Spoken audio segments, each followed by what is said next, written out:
each time you turn your ignition on.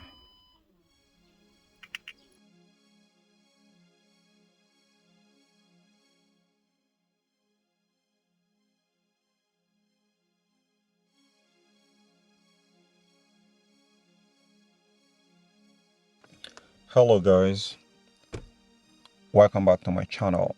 This is Dr. Cool. In today's video edition, I'm going to be teaching you 4 ways to fix your car that vibrates, 4 ways to fix an engine vibration, 4 ways to fix engine that vibrates at idle. The reason there is that most often times when your car engine is vibrating, you will likely not know this except if suppose your car is at idle, but when you're driving, you will have no knowledge because the power at which you're stepping on the gas pedal and the engine is revving at high RPM is not going to make you to understand if your engine is vibrating, except if you start up your car and you leave it to idle, then you can actually monitor if it is vibrating or not. So this vibration in my own book is divided into 4 categories, and it doesn't get past these 4 categories. No matter the car make and model, they all falls within these 4 categories while your engine vibrates on the idle. The first cause is the engine motor mount. The engine motor mount is a mechanical component which is used to stabilize your engine from vibration when when the engine is running. This very motor mount most often times can be 3 or 4, one at the vertical axis and one at the horizontal axis, 2 at the vertical axis and one at the horizontal axis. In some case, 2 at the horizontal axis and 1 at the vertical axis. So you want to check them because they're made up of rubber, and if they get shredded for any reason, like you can see on this very video here, there's going to be excessive vibration while the engine is idling. Number 2 cause of engine vibration is a carbon buildup on the valves. Over a long duration and usage of your engine, the valves, the intake valve and the exhaust valve, get plugged up with carbon deposit, and this carbon deposit often prevent this very valve from locking and becoming airtight when your car sucks in air and about to compress the air fuel mixture. So any leaking of the compression within this very valve due to carbon buildup is going to result into engine vibration.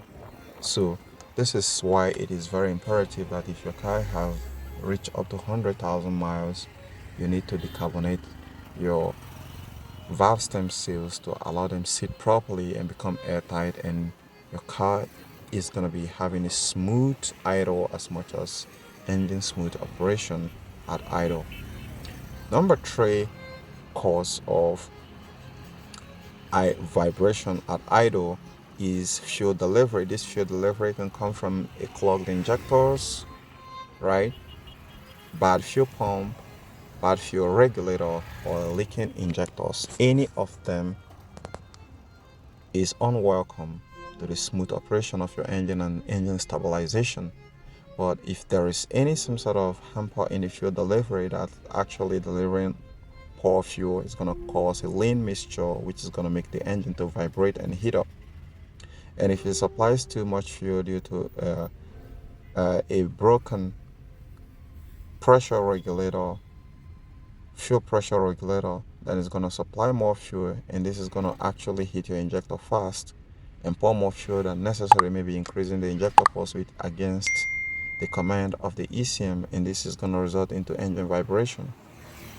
A leaking injector is going to be constantly dripping fuel into the designated cylinder regardless of the ECM injector pulse modulation and the rest. So be sure to find out if it is leaking, or if there is a clog, or there is a restriction due to a blocked filter.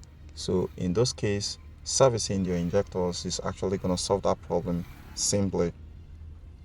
Then the fourth stage is electrical electronics, which can be stemming from a bad coolant temperature sensor, can be a bad camshaft sensor, it can be from uh, a bad evap system or mass airflow sensor. Any of this is going to result into poor gas mileage as much as engine vibration. So you want to check all these factors which I listed here. Now, in order to fix them, first, service your injectors with a simple carb cleaner and observe it. If the problem didn't change phase to improve better, then it means you're not out of the woodwork. The second step is to service your VVT solenoid. If your car is equipped with VVT solenoid, which stands for variable valve timing, this VVT solenoid ensures the smooth operation of your engine as much as retarding the timing and advancing the timing of your engine. So be sure to make sure that it is not clogged up due to sludge, because it's sludge that most of the times create a messy situation on the VVT solenoid. Different car make will have a different name for it. Like Mercedes, BMW calls that Vanus. So for most of you who are having BMW, service your Vanus solenoid or check any error code related to the Vanus solenoid not being effective. And if you find it after servicing and the problem is not changed and still throwing any error code, go ahead and replace it. Number 3 is your spark plug. You want to check your spark plug.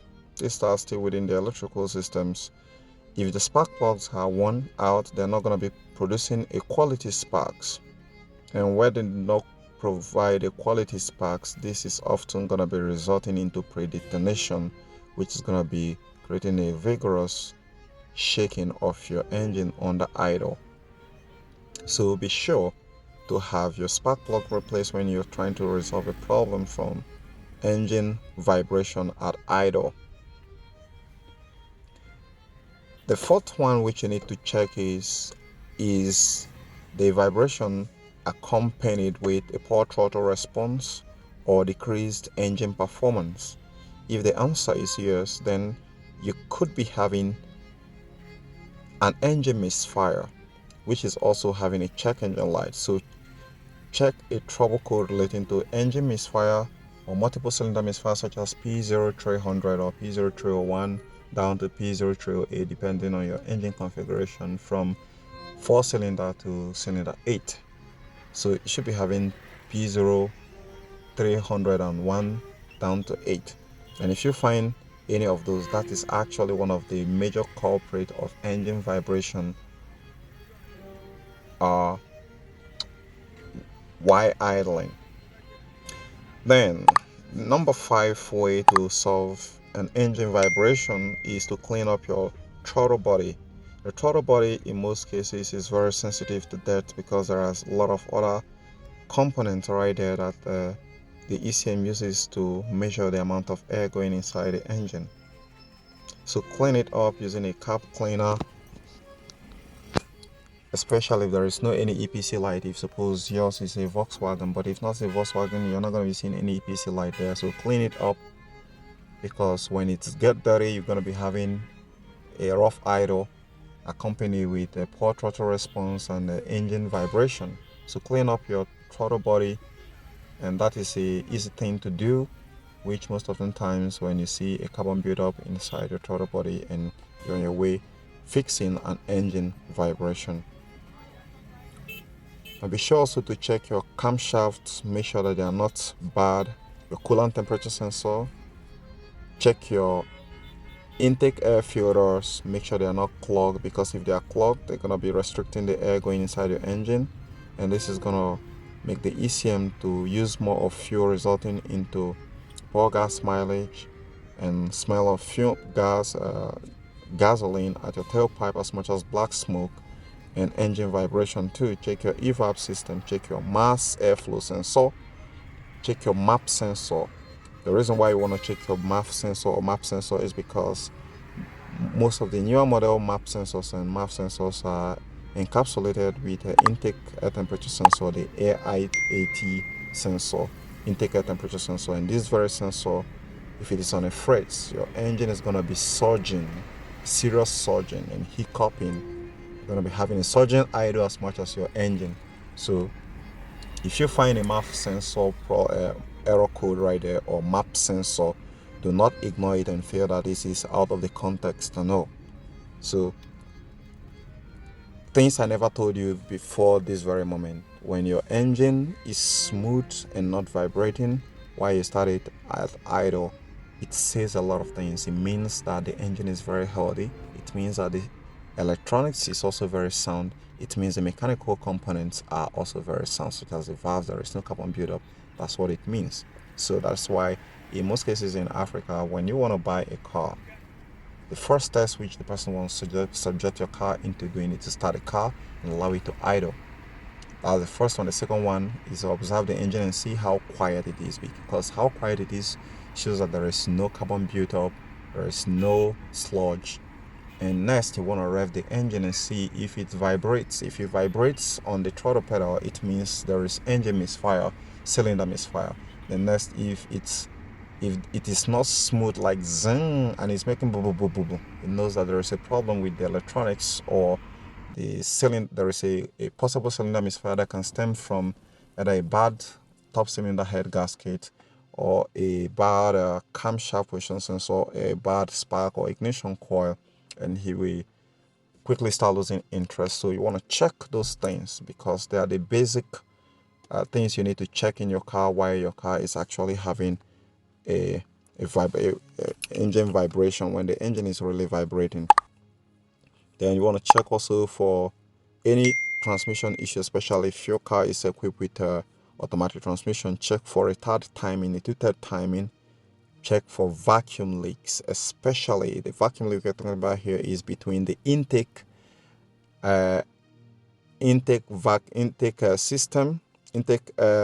system or the vacuum, but if there is any vacuum leak between the inlet manifold or the gasket, inlet manifold gasket that is shredded, or there is a leak between the MAF sensor and the throttle body, any leak within those areas there is not accepted. Also check for a broken vacuum hose going into the pressure regulator. For most of you who have a vacuum going to your vacuum line going to the pressure regulator to keep it open, if it's broken, it's going to leave the pressure regulator valve closed and flooding the engine with too much fuel, which is going to be causing engine vibration. So the vacuum leaks which you need to check is the vacuum between the vacuum line between the MAF airflow sensor and the throttle body. The second vacuum line you want to check is the brake booster vacuum line.